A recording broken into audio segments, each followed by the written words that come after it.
മഞ്ചേരി പന്തല്ലൂരിൽ നാവൽപ്പഴം പറിക്കുന്നതിനിടെ മരത്തിൽ നിന്ന് വീണ് 7ാം ക്ലാസ് വിദ്യാർത്ഥി മരിച്ചു. പന്തല്ലൂർ കടമ്പോടിലെ ബിസ്മി ഡ്രൈവിംഗ് സ്കൂൾ ജീവനക്കാരി പുളിക്കൽ റുഷ്ദയുടെയും വെള്ളില സ്വദേശി ജാഫറിന്റെയും മകൻ അഹിൽ ഷാനാണ് മരണപ്പെട്ടത്. നാവൽപ്പഴം പറിക്കാനായി മരത്തിൽ കയറിയ അഹിൽ ഷാൻ മുകളിൽ വെച്ച് അബദ്ധത്തിൽ കാൽ വഴുതി നിലത്തേക്ക് വീഴുകയായിരുന്നു. ഗുരുതരമായി പരിക്കേറ്റ കുട്ടിയെ ഉടൻ തന്നെ ബന്ധുക്കളും നാട്ടുകാരും ചേർന്ന് മഞ്ചേരി ഗവൺമെന്റ് മെഡിക്കൽ കോളേജ് ആശുപത്രിയിൽ എത്തിച്ചു. പിന്നീട് വിദഗ്ധ ചികിത്സയ്ക്കായി പെരിന്തൽമണ്ണയിലെ സ്വകാര്യ ആശുപത്രിയിലേക്ക് മാറ്റിയെങ്കിലും ജീവൻ രക്ഷിക്കാനായില്ല. പന്തല്ലൂർ GUP സ്കൂളിലെ 7ാം ക്ലാസ് വിദ്യാർത്ഥിയായിരുന്നു അഹിൽ ഷാൻ. നിലവിൽ മൃതദേഹം പെരിന്തൽമണ്ണയിലെ ആശുപത്രി മോർച്ചറിയിൽ സൂക്ഷിച്ചിരിക്കുകയാണ്. നിയമപരമായ പോസ്റ്റ്മോർട്ടം നടപടികൾ പൂർത്തിയാക്കിയ ശേഷം മൃതദേഹം ബന്ധുക്കൾക്ക് വിട്ടുനൽകും. തുടർന്ന് പന്തല്ലൂർ ജുമാ മസ്ജിദ് ഖബർസ്ഥാനിൽ ഖബറടക്കും. ഹിഷാം മരണപ്പെട്ട അഹിൽ ഷാന്റെ സഹോദരനാണ്.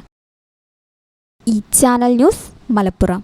BSc ഒപ്റ്റോമെട്രി ഒരു പ്രൊഫഷണൽ കോഴ്സാണ്. ഇതൊരു പ്രാക്ടിക്കൽ ഓറിയന്റഡ് കോഴ്സും കൂടിയാണ്. ക്ലാസ്സിൽ പഠിക്കുന്നതിനേക്കാൾ ക്ലിനിക്കൽ എക്സ്പോഷർ കൂടുതൽ വേണ്ടൊരു മേഖലയും കൂടിയാണ്. അൽസലാമ ഐ ഹോസ്പിറ്റലിൽ ആവശ്യത്തിലധികം ക്ലിനിക്കൽ എക്സ്പോഷർ നമുക്ക് ലഭിക്കുന്നുണ്ട്. അതുകൊണ്ട് തന്നെ വേഗത്തിൽ പഠിക്കാൻ പറ്റുന്നു, എല്ലാം മനസ്സിലാക്കാനും പറ്റുന്നു. We are very happy to be the part of Al Salama Optometry College.